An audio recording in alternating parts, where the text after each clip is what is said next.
man delivered this bit of material, and what they produced was this pink. By mistake, it was something went wrong, but he was perfect. The gods had sent us the right colour, you know. Whoever would have thought of a pink and cream striped cat?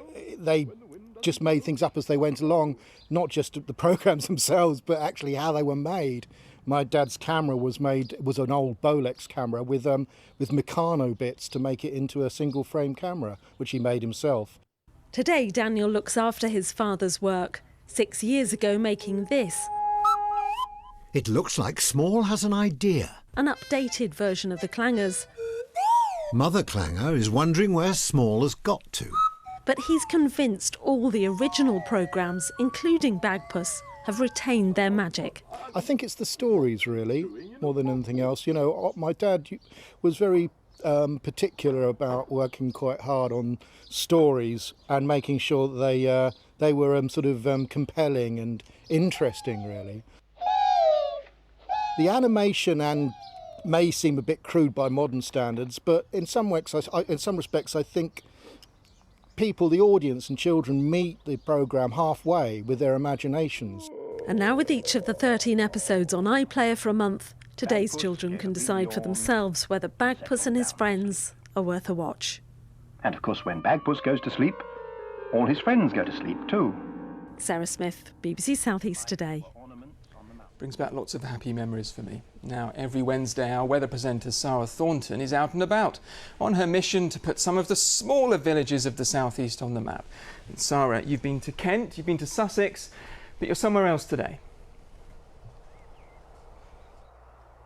Yes, I'm in the North Downs in Surrey on the edge of a village called Tatsfield, very high up, 230 metres. Behind my left shoulder, you can see on a clear day all the way to London. Behind my right shoulder, you can see the remnants of what was formerly the BBC's monitoring site, dismantled in 1974. But here, because being so high, it was great at receiving and sending communications, often for good, but in one case for bad. Take a look.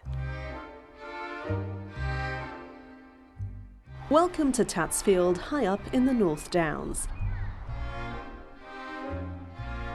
Kim Jennings has lived here for more than 30 years and, like most people here, is very active in modern-day village life. It's a very close-knit community, very keen volunteers that do a lot of work.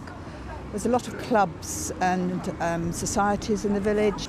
But also we have beautiful walks. We've got lovely bluebells at this time of year, of course, through the woodlands.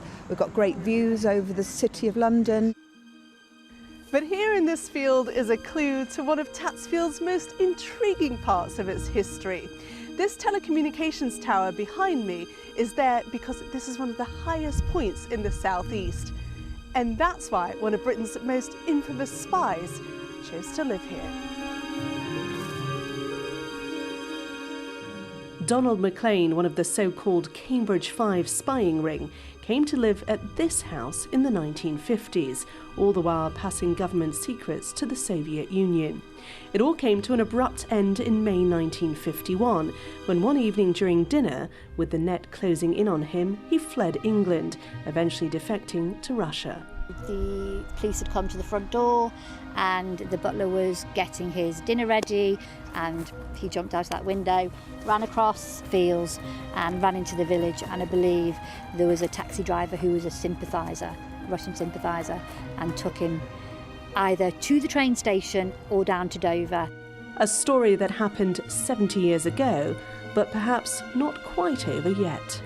We had decided to renovate some of the attics, just in the top there, and we found some bullets a couple of years ago under the floorboards and some pictures.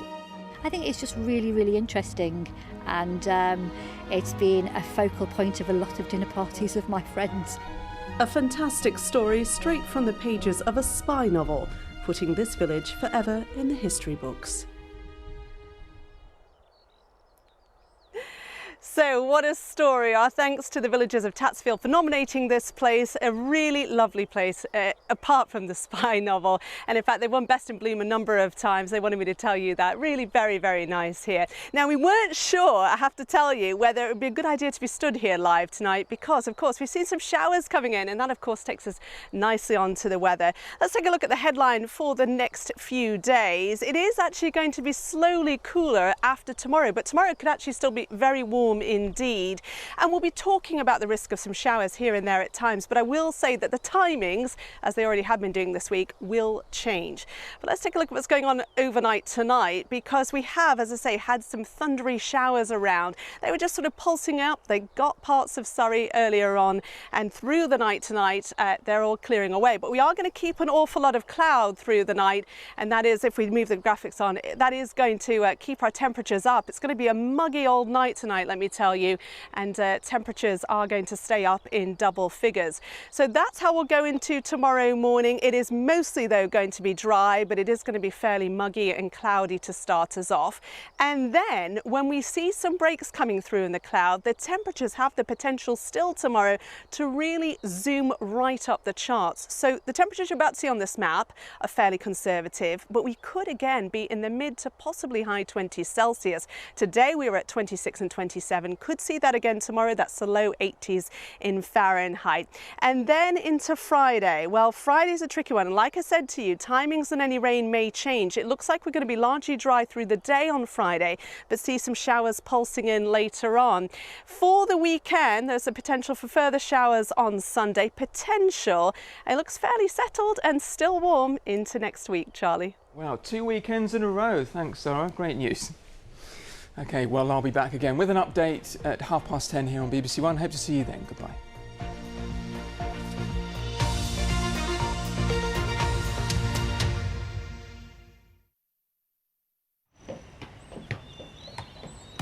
From dirty dancing to the sound of music, clothes inspired by music and the movies, the Great British Sewing Bee reaches the quarterfinals at 9.